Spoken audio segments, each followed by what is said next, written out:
Hello and welcome back to the Pre-Shift podcast presented by 7 Shifts. My name is DJ and I'll be your host, bringing you stories, advice, and strategies from restaurant industry leaders. Today, I'm joined by Kwini Reed. Hey everyone, I'm Kwini Reed. I am co-owner of Poppy and Rose in downtown Los Angeles, Poppy and Seed in Anaheim, California, and also Root of All Food, a Los Angeles-based catering company. Kwini fell into the restaurant industry on accident. She met her now husband and business partner, Chef Michael Reed, when he worked at Poppy and Rose in downtown LA.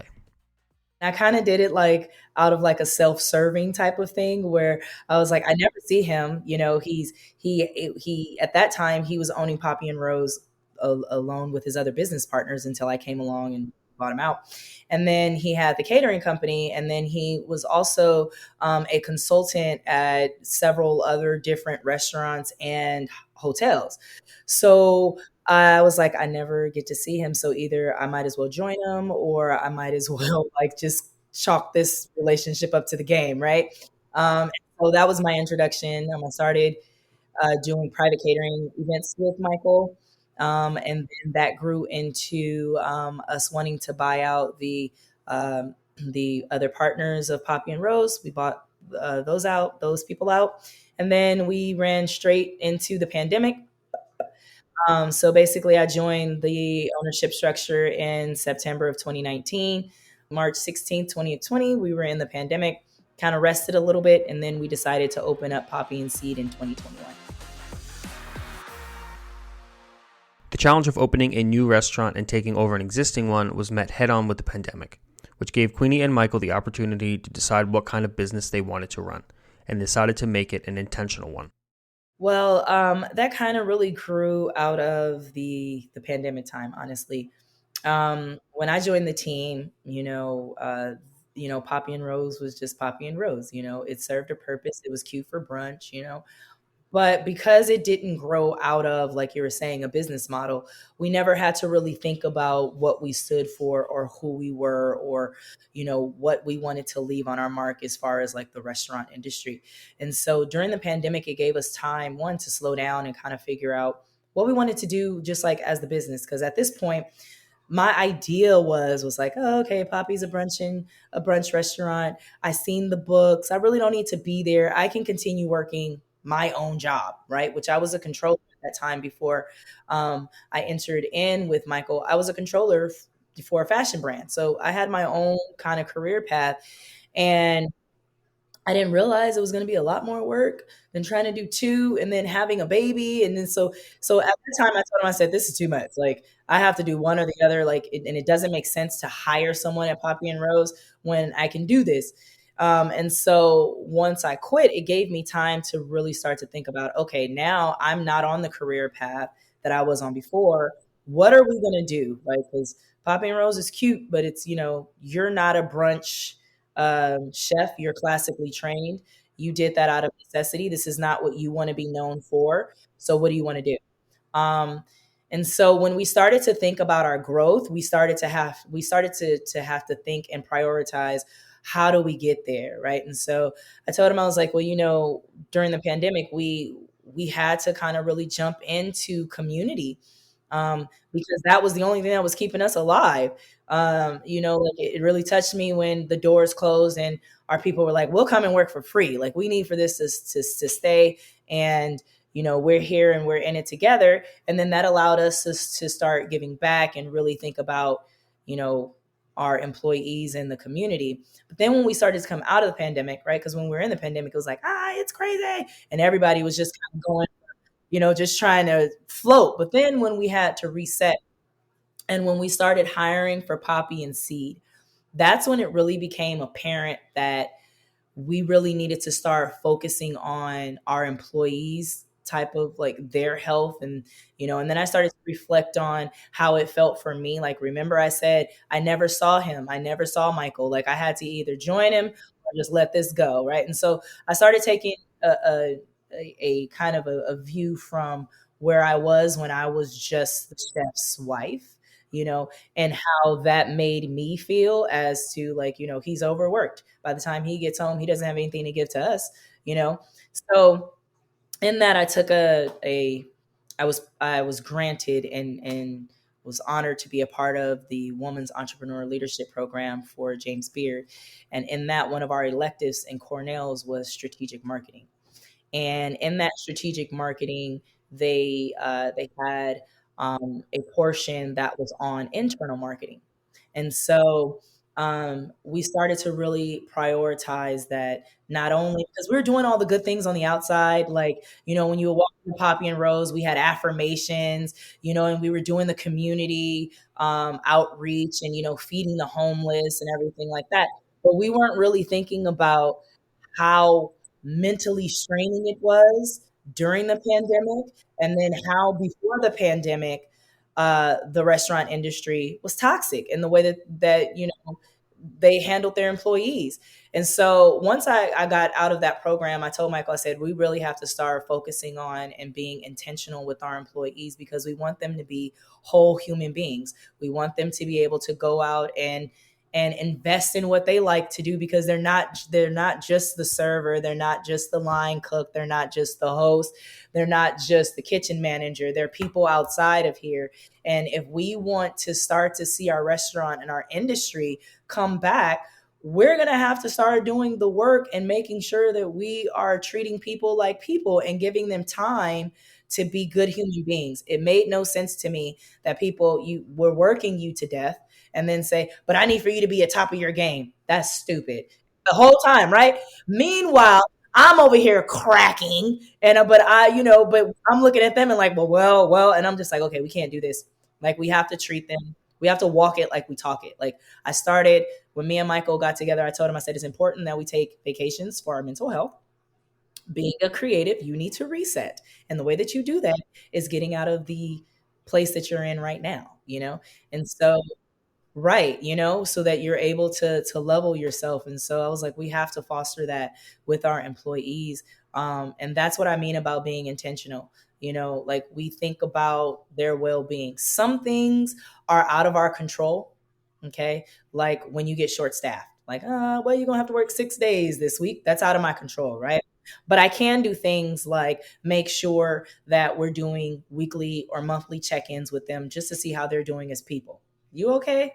You all right in there? Also giving them space to be able to exercise mental health. So I give them books and things like that to read. Also giving them the time off that they need, and also trying to make sure that they're scheduled to have 2 days off consecutively together. Just those types of things, making sure that we're not working 90 or 100 hours in a 2 week work period, that should be 80 hours, just those types of things that we can control. And then making sure that we're, ingesting positivity in them. So that even comes with like our stand-ups and how our managers interact. It's important to recognize what goes into creating an intentional restaurant. It doesn't go from being written out and planned to existing seamlessly in the real world. It's constantly being worked on and iterated, but where Rita's found success is by focusing on her people. I mean, it's a little bit of both, right? So you have to start with the intent, and it was like, this is the company that we need to be, right? We're a for the people company. That means that we're for people on the side of what's happening socially, economically, and also what's happening inside of our restaurant, because there are people too, right? And so then the second step was, Michael and I we're only the two people, right? And so now we have to find managers that are going to articulate what we're saying. So I started, and I do this on a basis. So podcasts like these, I send them to my managers so they can hear me talk, and they can hear the passion coming out of me, and they can start understanding how I see it. And then I give them books to read, like Conscious Capitalism, right? Like, we need to be conscious, and then Conscious Leadership. So that, one, we need to be conscious with our money. So when you're out there looking for places and people that we can partner with for our donations, we also need to be conscious about our leadership and how we're leading people, right? Because I think about everything all in its totality. Like, right now, we're in a mental crisis in the world. Right? It's not just in the restaurant industry; it's everywhere, right? You just walking down the street, people just start fighting, and because somebody bumped up next to them, at the park, like just weird things. And now we're having all these gun violence and mass shootings and all these things. And this all boils down to the mental health and how we feel about ourselves. So, um, training the managers, and now I'm at the part where it's like, okay, now we need to articulate this in words and put it in a training manual and make sure that our training manual and our SOPs are speaking the way that we're embodying this brand. um, and so it's a little bit of both. Like, we had to start with the intention is like, this is the way we're going. If you're not on, if you can't get with this, so like, even when I'm interviewing um, our managers, and the hardest part is that our managers are a lot older than a lot of the service part, the front of the house and stuff like that. And so they're very used to the old way, right? So even though they didn't like it, that's just what they're used to. That's how they know how to manage. And so it's also about dismantling what they believe is management, right? And retraining them on, okay, it's kind of almost like gentle parenting, right? So like, you you had authoritative parenting, and now it's like, let's do the gentle parenting, and we have to retrain parents how to parent with the people that we have now in the situation and where the mental health is right now. And so it's adding, subtracting, starting with the intent, kind of always evolving, looking for new things and new systems that I can put in place to add towards that. Perks, um, time, time for them to build on their camaraderie, to connect to each other. So I'm constantly always rebuilding and retweaking, but it started with the initial intent of this is where I wanted to see not just our business, but the totality of the industry. Now, Queen and Michael are just two people with two restaurants and a catering company. They can't be in as many places at a time as they'd like to be, so they have to rely on their general managers to maintain the culture while they're not there. And that all begins with hiring the right people, and once they're on board, engaging in constant communication with them and finding out what they need. It starts in the interview process. So I ask specific questions. Like I will I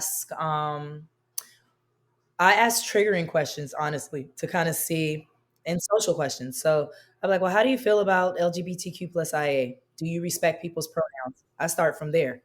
How do you feel about the social things that are happening within the world? If there's one thing that you can change about your experience as a server or manager or whatever your role was into the hospitality industry, what would that be?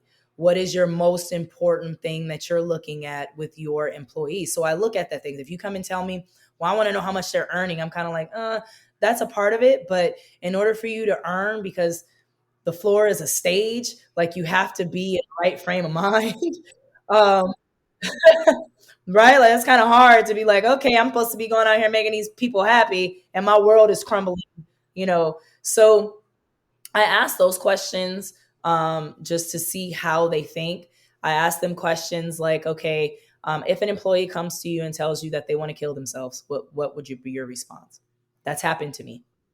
I didn't know what to do, right? So it's like, or how do you deal with someone who's having a tough time on the floor because somebody, I go to the extreme, right? Because like if we can imagine the worst things that's happening and you handle it like that, everything in between will be a piece of cake. Um, so what if somebody's really dealing with their sexuality and it's showing? Like, you can tell that they're really dealing with coming out or wanting to change their gender. How do you deal with that? If somebody comes into you and says, hey, I feel like I was just racially profiled because I'm black, because you are with black owners, how do you react to that? What do you think is? And so I ask them triggering questions like that just so I can see how their brain works and how they actually even care about people, right? If you have a disgruntled customer and he's cussing people out, how do you deal with that person, right? Do you deal with it as just hopping up and wanting to call the cops, or do you take a stance of compassion? Which I would like for you to take the stance of compassion, right? And I'm not asking you to put yourselves in harm's way. Now, if somebody's acting crazy, please call the police. But if how about you just go ask them to leave first? Then if there's a problem, then you call the police, because I want to always make sure everyone is safe. But so in the interviewing process, I ask those things. I also ask them, like, how do you deal with pressure and stress in your own life? I'm looking for them to say, like, I meditate, I take a walk, I hike, I like to cook, so that I understand that they understand how to decompress. I also ask, like, do you take vacations, staycations, right? Because that needs to be a priority to them, so that when someone comes and asks for a week off or 4 days, they're not like, oh my God, the restaurant needs you. They're figuring it out how to give that person that week off because that's what that person needs, right? And so from there, once they're hired on, like I said, every time I do like this podcast, I'll send it to them so that if I'm saying things that are in that I haven't said to them before, they're able to capture it. And then I give them books. And so what I'm starting now, because now I have two really good, I'm at the position where we have two really good GMs. And so what I did previously is that I give them a book. So we're going to start with Conscious Leadership. I read it every single time. So this will be my third time reading it. And we read chapter by chapter. And then we have a monthly managers meeting where we talk about the book. And so it gives them a month to read the chapter because Lord knows we're all busy. And half the time when I come home, it's like giving homework. It's like, now you're going to give me homework? I've already been at work all day. Right. So it's like, but at least you can finish a chapter in a month, right? And so that gives us time to reflect and kind of talk about, and then I'm able to hear ideas because I want them to think about how they treat their employees, and I want them to come up with more avenues and more ways to foster that relationship. And then I do the check-ins that I expect for them to have with their employees. So I'm actually going to have one today. Hey, how are you doing? How are you doing? I don't want, let's not talk about work, but just how are you doing? Are you okay? Then we'll go into, okay, so how's the job for you? Is there anything that I'm missing that I can help you with? Is there anything that you've asked me for that I haven't given you? Because, hey, I haven't, look, I'm not at the place where I need to have an assistant yet. So I might drop the ball. So, I'm only human too. I get stressed out, I get overwhelmed, and sometimes I drop the ball. And so, I do check ins with them like that. And then I ask, have you checked in with your employees? Is there anyone that we need to just slide a note to and say, I see you? Here's a gift card. I appreciate you. Is there someone that needs a pep talk? Because I'm really good at doing that. If they let me know, then I'll sit in that personal time with talking to the owner, is big for them. They look at me as mom. So do I need to go mother somebody for a second? Like, kind of let me know where I can interject to help keep your team mentally sound. And that's kind of what that looks like. It's kind of it's always an open dialogue. I want them to have autonomy over their positions and for them to kind of lead it. I don't always want to have to lead it, and I have to give them that space. So on their weekly check-ins and their weekly, I'm always asking them, okay, employee retention, do you have any ideas for any more KPIs that we can be paying attention to, any more rewards that we can be giving and building in to let our employees know that they're appreciated, to make them feel good about coming to work. And then also having an open communication with you guys, so that we can always be there as an aid. Now, we're not trying to take the part of being their therapist or anything like that, but it doesn't take a lot from someone just to ask you, like, how are you doing? And then if they respond and say, I'm struggling, then you can say, well, hey, you know what? We can see about maybe, helping you get therapy if you're interested in that. Because what I found is that you can give employee benefits and they're not using it.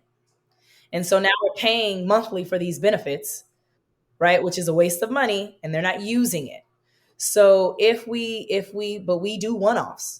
So like if someone is really hurt, like someone failed, it wasn't even on our dime. Like they were drunk on their own time on the weekend, having a good time, and fell off the curb and twisted her ankle, right? And I knew that she didn't have medical insurance, but I went to her and I was like, I know that this is going to be a strain. How can we help? I was like, do you have a doctor? She's like, I don't have a doctor. I said, okay, so the first thing we're going to do is we're going to put you on Teladoc. Yeah, we're going to get you on Teladoc. Let's see what the doctor says on there, right? And then if not, if they say you need to go to urgent care, we'll send you urgent care. We'll pay for the urgent care bill, right? Just to aid, because we can do that. And so those are the things that, kind of like the follow through, and how we try to be, again, intentional with making sure that that's top of mind, and that we're doing check-ins that way. With Queenie's front of house and Michael's back of house working well, they've turned their attention to making sure both teams work together cohesively, which has proved difficult in the past. The all too common division between both sides of the restaurant is still apparent, and Queenie has worked to solve it by making everyone walk in another's shoes for a little bit. The back of the house has kind of been like this. Poppy and Rose, they've been together for a minute. They've been together starting from the pandemic. So they're a very, very close knit team. Now the task is to get the front of the house there now that we have managers that have been there longer than 4 or 5 months. And then the next step would be to make it extremely cohesive from the front of the house to the back of the house. So that's my next step, because like the divisiveness between the front of the house and the back of the house is crazy to me. It's like it's a competition, like who's better, and it's like, okay, guys, we're all working for one concerted effort, which is the guest. So let's kind of like, it's not, well, the front of the house isn't doing this and the back of the house is. So we're trying to like kind of bridge that gap. And how we're doing that is through training. So the front of the house actually spends a week in the kitchen. And then the kitchen staff actually comes out, they do expo, like especially as Poppy and Seed, the back of the house runs the food to the table. So we train them in that so that they can have an appreciation for what each other does, and then they can understand how to work together more as a cohesive team. So the front of the house works in the kitchen for a week? Yeah. Like as prep or? Yeah, so they start in the dish pit. Oh, wow, okay. They do like, and it's a couple of hours a day. So it's not like the whole shift. So it's not the full shift. Yeah, it's not the whole shift. What they gonna do back there? They don't know how to cook. Like, but, Right. But it changes. Sorry, my servers are cooking today. Yeah, right. I know. Like, what type of? I was gonna say something that was a curse word on here, but okay. But at least like, because I was blown away, like when I had never worked in a restaurant before Poppy and Rose, and then Poppy and Seed was like my first dinner restaurant. So it's amazing to me what it takes to work on the line. Too much. Couldn't do it. When I spent an hour and a half on a busy brunch service, I was like, first of all, I need to go take a walk and smoke a cigarette. And I don't even smoke cigarettes because I'm overwhelmed. That was a lot. I don't understand how you guys do it. It's too much for me. My heart is racing still, and the tickets are gone. Like, so it gave me, and then when I had to wash dishes one day in the dish pit, I was like, oh, okay, this is serious. Like, this is a lot. Like, this is too much. It gave me a different appreciation for the kitchen, hands down. So I think that it's important, that they stand there, they stand on the side of the hotline, ask questions. Well, why are you doing that? Because that's what I do to them. Well, what's that? Well, what's that right there? Why are you doing it like that? Because we don't know. We don't know, they don't know what confit means. They don't know what suve means. They don't know what emotion means. They don't, so it's like with those types of things that allows them to, one, they start to learn and know the back of the house. They start to build rapport with each other. And then two, they're understanding what it takes when that ticket comes in, what it takes to get that plate on the table. Then also when you mess up tickets, what happens to the line and why your food is taking a little bit longer, So all of those dynamics, I feel, adds to a better type of team environment. And then what does the front of house do to kind of do the back of house, do they do stuff in the front of house? So they come out and they polish. This is more for like Poppy and Seed, because Poppy and Rose is so fast that everybody's busy all the time, right? But for Poppy and Seed, they come out, they polish, they help set the table, they set up the dining room with them, and then they run food to the table. So they're getting feedback from the guests, because I feel like, honestly, it's like the songwriters. Right? I look at it this way because I come from entertainment, right? So the songwriters never really get to see or feel how their song is being received from the person at, Beyonce singing it or whoever's singing it, and then the crowd is giving her the response, and she's on stage and she's feeling all of what the crowd's response to the song that they wrote. That's kind of like the back of the house, right? So the front of the house comes out, they didn't create the menu, They didn't cook it, but they're out there selling it, making it sound good, and they're hearing everything that this is amazing. Oh my God, the way that it's plated, it's so beautiful, the flavors, and but the back of the house never gets to hear that because they're on the, they don't get to see the vibe, and they don't get to feel that. So we wanted them to start running the food to the table so that they can be a part of the experience too. So that they can hear the guests say that, "Oh my God, this looks beautiful," when they drop it on the table, those types of things. And so that it also allows them to talk to the guests. They have to know, like, kind of like what pairs well with the dish. Because somebody would ask them, like, "Hey, do you guys have a wine that can go with this?" So instead of, we don't want them to be like, "Let me get your server." They should be able to, like, "Hey, yes, we have a wonderful red blend of blah blah blah blah blah. That'll go great with that. I'll let your server know. Would you like that glass or a bottle?" Go back to the server and tell them, "Hey, blah blah blah blah blah." So now they're working as a cohesive team. Another tactic that Reed uses to keep open communication is an open book policy, which allows employees to look into the restaurant's numbers and how their role affects the bottom line. If that sounds like a wild idea to you, you're not alone, and Reed understands it. But they have figured out a way to share just enough information to have a positive impact. I didn't want to at first, honestly. Like, I'm really, because I'm a controller. Um, it's personal to me, right? I don't want anybody to look at my books and be like, "Well, what? Like, I thought that we were doing more than what we were doing," and kind of get a connotation. Yeah, and then it's like, first of all, you don't know what I had to do that, sir. Like, you know what I'm saying? Now I have an attitude, and now everybody's upset. But but what I realized is that when I want it, I need them to understand how everything works, and when they make decisions, what that affects, right?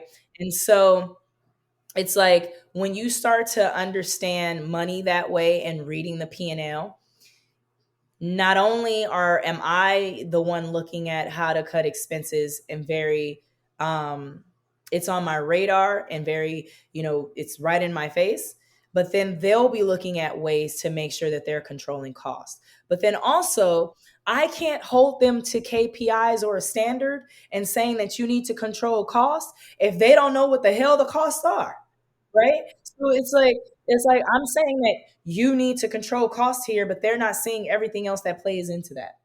So that's kind of, it's not setting them up for success. It's setting them up for failure if I keep the books from them, right? So what I did was I started a system called Craftable, which there's several out there. Craftable, Margin Eds, Extra Chef that goes with Toast. They're the same type of platforms. Um, and what that allows, one, is that it holds basically all your money that's basically happening with through the restaurant. And then 7 shifts, we is optimizing the labor, right? And so now we have the labor tool, and we have Craftable tool.